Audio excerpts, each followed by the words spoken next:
નમસ્કાર મિત્રો, એક પ્રશ્ન આપેલો છે કે સાયમન કમિશનની નિમણૂક એના જે નિર્ધારિત સમય હતો એના 2 વર્ષ પહેલાં થઈ હતી, એટલે ભારતીયોએ એનો વિરોધ કર્યો.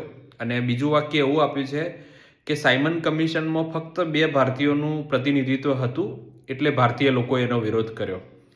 તો આ સાયમન કમિશનનું જે મૂળ છે એ 1919 જે ભારતમાં બ્રિટિશ સુધારો હતો મોન્ટેગ્યુ ચેમ્સફોર્ડ એના અંદર જોવા મળે છે. એ વખતે જ બ્રિટિશ પાર્લામેન્ટમાં કહી દેવામાં આવ્યું હતું કે આજથી 10 વર્ષ પછી ભારતમાં જે બ્રિટિશ રાજની પદ્ધતિ છે એને રિવ્યૂ કરવામાં આવશે અને એમાં કઈ ખામીઓ છે એને સુધારવામાં આવશે.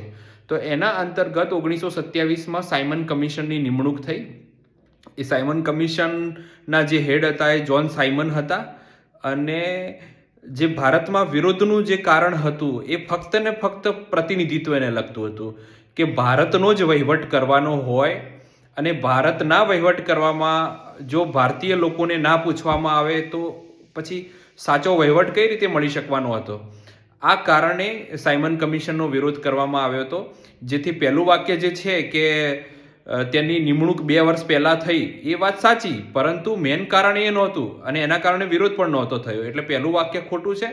જ્યારે બીજું વાક્ય કે એમાં ફક્ત 2 ભારતીયો હતા એવું નહોતું, એમાં કોઈ પણ ભારતીય નહોતો, એટલા માટે સાયમન કમિશનનો વિરોધ કરવામાં આવ્યો હતો. એટલે બંને વાક્ય ખોટા છે. Thank you.